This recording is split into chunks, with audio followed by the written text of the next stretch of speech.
Hi, this is Jocelyn Hilling. Thank you so much for watching my video. I thought I'd do a video on enlightenment and what that means, what that looks like, what that feels like. We have a belief about enlightenment, don't we?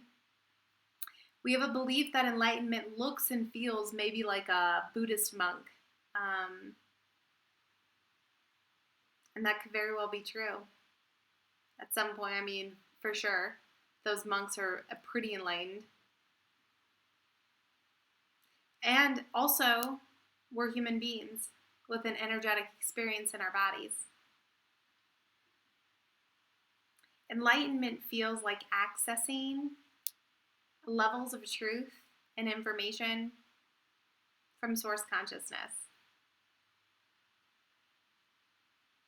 It looks like holding yourself accountable to the highest possible level of truth. And what does it feel like?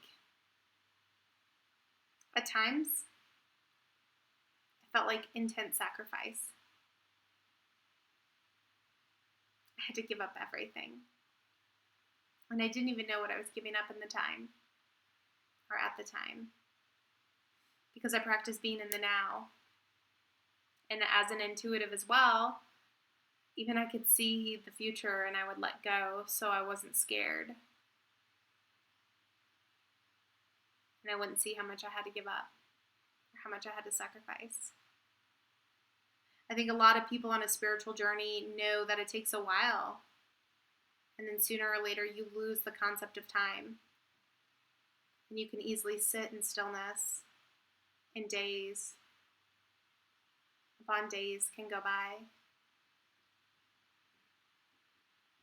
And you're going to be at complete and utter peace with nothing. No food, no water, no sleep. Because you don't need anything.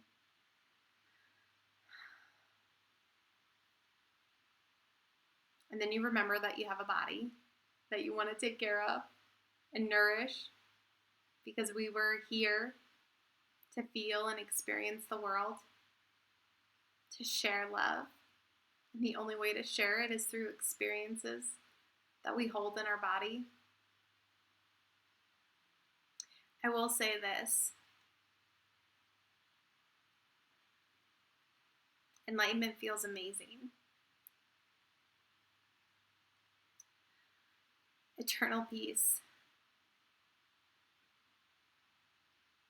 The second I sit still. And I never have to work hard at quieting my mind because I'm outside of it, which was really hard to do. I broke it a couple times. I hurt my brain a couple times. I hurt my body a couple times. All because I knew there was a way to escape. I just didn't know the way out. It's so interesting because I can look back on my experience and I heard clearly what to do, because I haven't really read my whole life. I didn't participate in a lot of the constructs others participate in. However, our body and our mind are filled with beliefs. And my beliefs were pretty hard to break through because I'm a very strong, passionate individual. But as I chose to break through those beliefs and really learn about the mind through the experiences of others in counseling, I was then able to deconstruct the ego, kind of leave my mind. It did look like I was going crazy, for sure. I did have trauma in my past. A lot of things. And I think a lot of people that have spiritual awakenings, glimpses of enlightenment, do get diagnosed with many, many ailments and many things. And the truth was, my physical body was breaking because of the energy that I hold in it. And it started to break at a very young age. And my body was breaking and in pain to show me a way out of it and a way into it. Meaning I can hear my body clearly now and I communicate it with it. It's very different. I can hear everything it needs. And I only give it what it needs and wants. I don't give it what my mind thinks my body wants, because that's different. Your mind wants to be driven on information. Your mind is meant to be a tool filled with constructs to help you grow and develop a ladder to access consciousness and enlightenment. And then once you're there, you can ask your mind to settle down. You can ask it to be the tool that it's meant to be used as. I like to tell my clients, my mind will not tool me. It is my tool, and I'll value it. I appreciate it. I understand what it's doing for me, but it's doing for me. Same for my body. My body feels for me.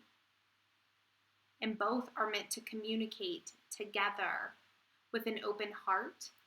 And as we continue to have an open heart, that's when we feel amazing, intense love. A love that can create a suspension in space and time, in the present, in the now. And honestly, it's a free love, just like you would think about hippies. Because if we're not free in the now, and we think about the future or commitments, that pulls us right out of this space. And we don't want that.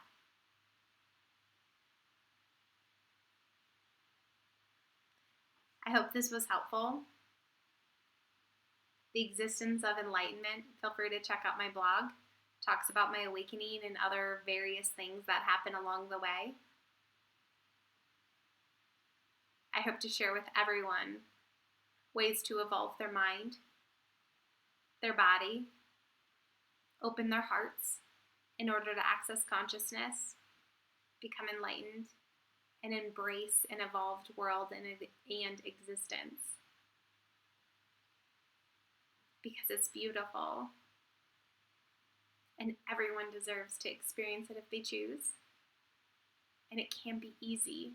It does not have to be hard. And it does not have to be a struggle. My programming can teach you how to unravel the mind, move your energy, see the world different, and access a different level of awareness so you can achieve an enlightened state and really embrace, enhance, and evolve yourself. Thank you.